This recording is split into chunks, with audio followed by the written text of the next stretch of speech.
Vous écoutez la leçon biblique de l'Église de la Science chrétienne indépendante de Plainfield, située à Plainfield, New Jersey, États-Unis d'Amérique.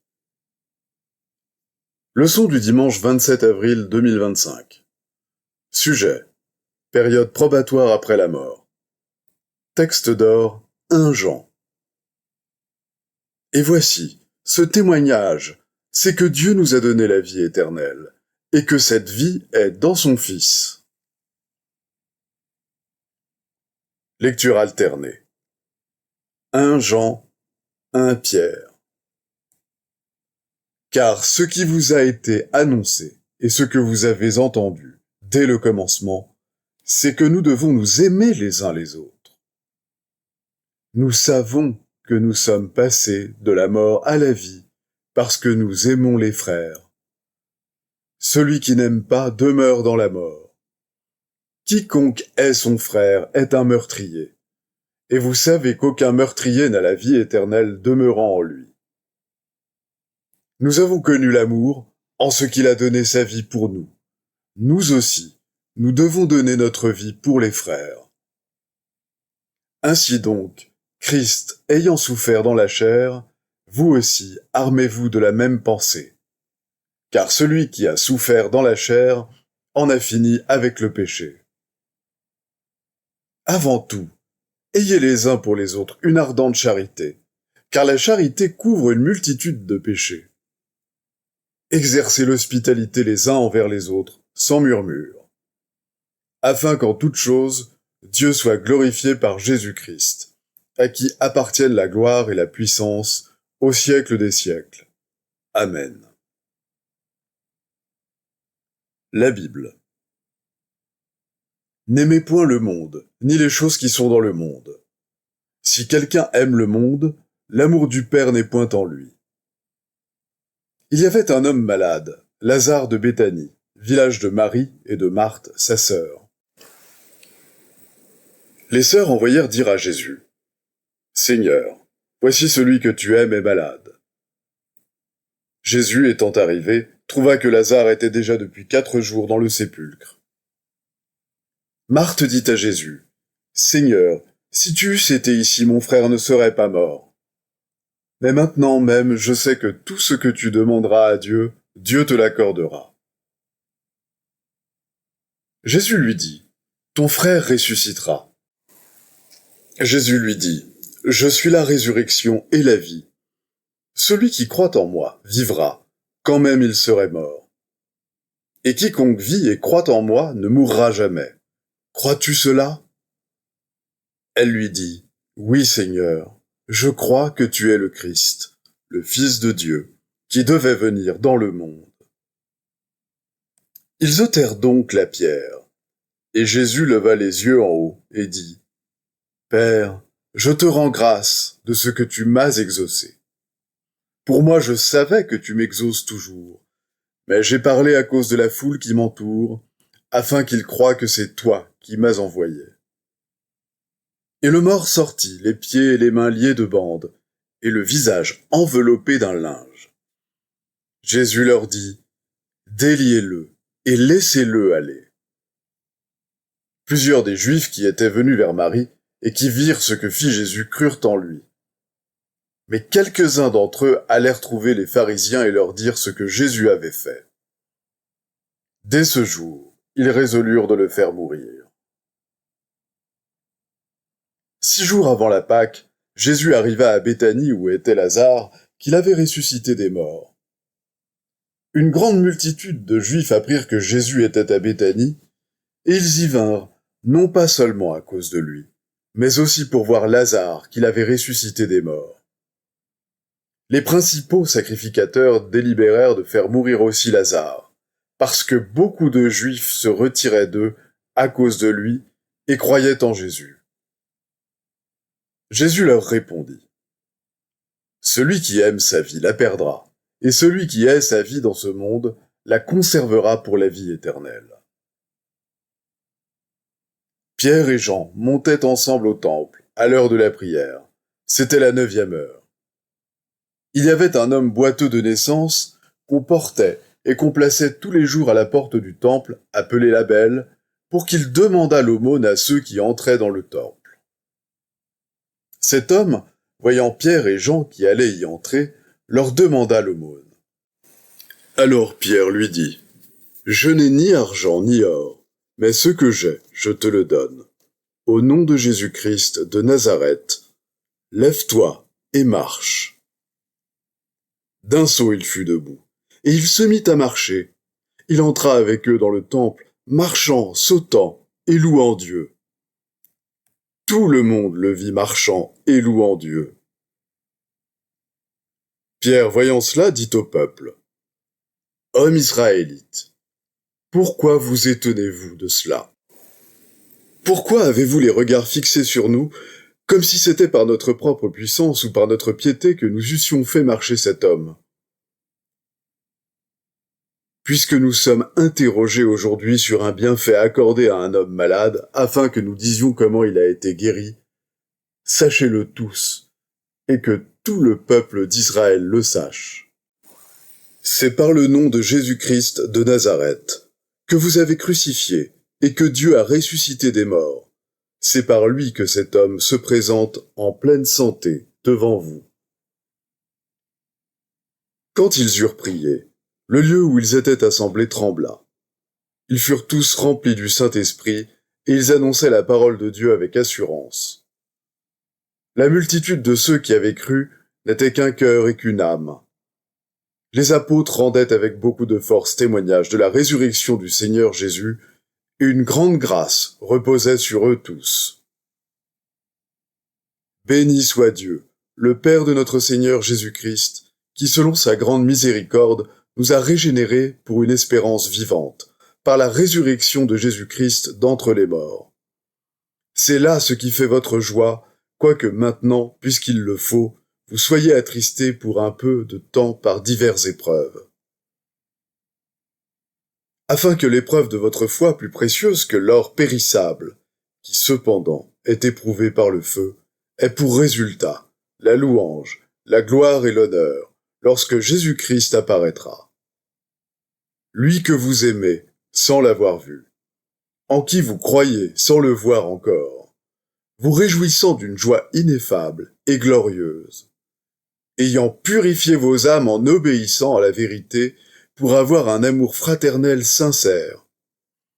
Aimez-vous ardemment les uns les autres de tout votre cœur, car toute chair est comme l'herbe et toute sa gloire comme la fleur de l'herbe. L'herbe sèche et la fleur tombe, mais la parole du Seigneur demeure éternellement. Je vais maintenant lire les passages corrélatifs tirés du livre d'études de la science chrétienne, Science et santé avec la clé des Écritures de Mary Baker Eddy. Pour atteindre au ciel l'harmonie de l'être, il nous faut comprendre le principe divin de l'être. Dieu est amour. L'enseignement de la vérité et l'application de cette vérité par Jésus impliquaient un tel sacrifice que nous sommes forcés d'admettre que c'est l'amour qui en était le principe. C'était là la précieuse signification de la carrière sans péché de notre Maître et de sa démonstration de puissance sur la mort. Il prouva par ses œuvres que la science chrétienne détruit la maladie, le péché et la mort. Notre Maître n'enseignait pas simplement une théorie, une doctrine ou une croyance, c'était le principe divin de tout être réel qu'il enseignait et mettait en pratique. La preuve qu'il donna du christianisme n'était ni une forme, ni un système de religion et de culte, mais la science chrétienne, réalisant l'harmonie de la vie et de l'amour. Le Maître disait clairement que le physique n'est pas esprit, et après sa résurrection, il prouva au sens physique que son corps n'était pas changé avant son ascension. En d'autres termes, avant qu'il s'élevât encore plus haut dans la compréhension de l'esprit, Dieu. Pour en convaincre Thomas, Jésus lui fit examiner la marque des clous et la blessure causée par la lance. L'état physique inchangé de Jésus après ce qui semblait être la mort fut suivi de son élévation au-dessus de toute condition matérielle, et cette élévation expliqua son ascension et révéla incontestablement un état d'épreuve et de progression au-delà de la tombe. Jésus était le chemin, c'est-à-dire qu'il traça le chemin pour tous les hommes. Dans sa démonstration finale, appelée l'Ascension, qui mit fin à sa carrière terrestre, Jésus s'éleva au-dessus de la perception physique de ses disciples, et les sens matériels ne le revirent plus. Jésus traça le chemin pour les autres. Il dévoila le Christ, l'idée spirituelle de l'amour divin. À ceux qui étaient ensevelis dans la croyance au péché et au moi, qui ne vivaient que pour les plaisirs ou pour les satisfactions des sens, il dit en substance : ayant des yeux, vous ne voyez pas, ayant des oreilles, vous n'entendez pas, de peur que vous ne compreniez et ne soyez convertis, et que je ne vous guérisse. Il enseigna que les sens matériels excluent la vérité et son pouvoir guérisseur. Humblement, notre maître essuya les moqueries suscitées par sa grandeur méconnue. Jusqu'au triomphe final du christianisme, ses disciples endureront des affronts pareils à ceux qu'il subit. Il gagna des honneurs éternels. Il vainquit le monde, la chair et toute erreur, prouvant ainsi leur néant.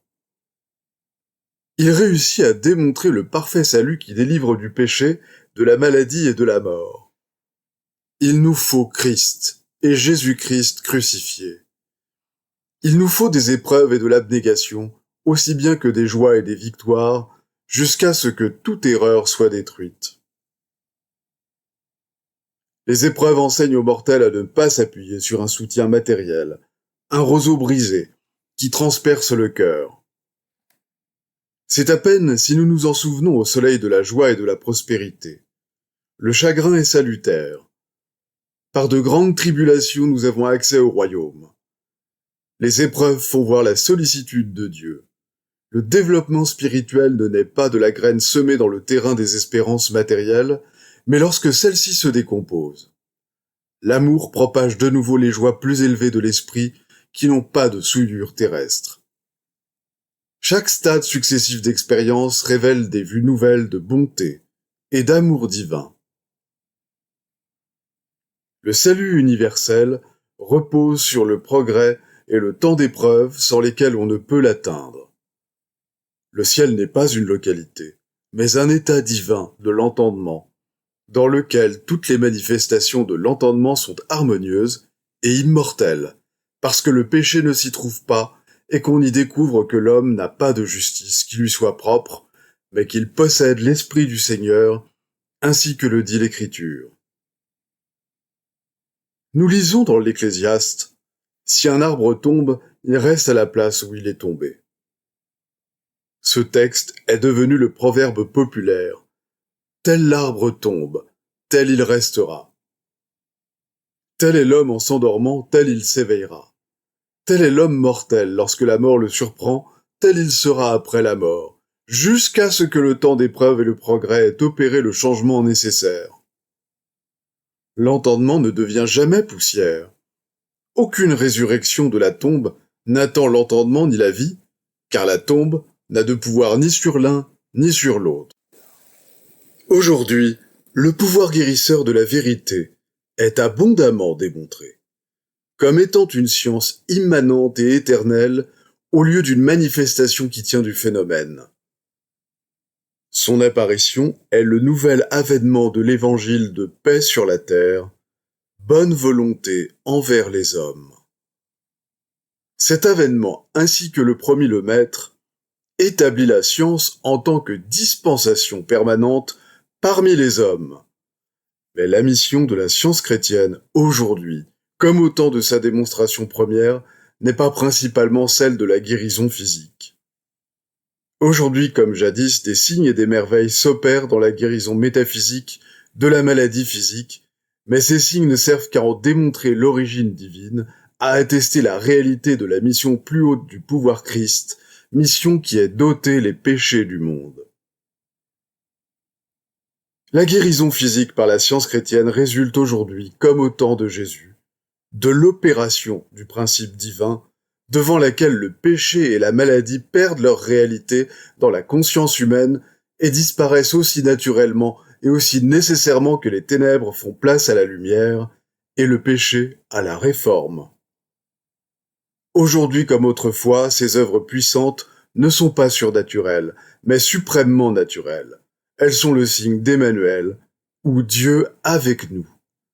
Une influence divine toujours présente dans la conscience humaine. Les devoirs quotidiens de Mary Baker Eddy. Prière quotidienne. Il sera du devoir de tout membre de cette Église de prier chaque jour. Que ton règne vienne, que le règne de la vérité, de la vie et de l'amour divin soit établi en moi, et élimine de moi tout péché. Et puisse ta parole enrichir les affections de toute l'humanité et la gouverner. Règles pour les mobiles et les actes. Ni l'animosité, ni un attachement purement personnel ne doivent déterminer les mobiles ou les actes des membres de l'Église mère. Dans la science, l'amour divin seul gouverne l'homme, et un scientiste chrétien reflète les douces aménités de l'amour en réprouvant le péché et en manifestant un véritable esprit de fraternité, de charité et de pardon. Les membres de cette Église doivent journellement veiller et prier pour être délivrés de tout mal, pour ne pas prophétiser, juger, condamner, conseiller, influencer ou être influencés d'une manière erronée. Vigilance face au devoir. Il sera du devoir de chaque membre de cette Église de se défendre journellement contre la suggestion mentale agressive et de ne pas se laisser entraîner à oublier ou à négliger son devoir envers Dieu, envers son leader et envers l'humanité. Par ses œuvres, il sera jugé et justifié ou condamné.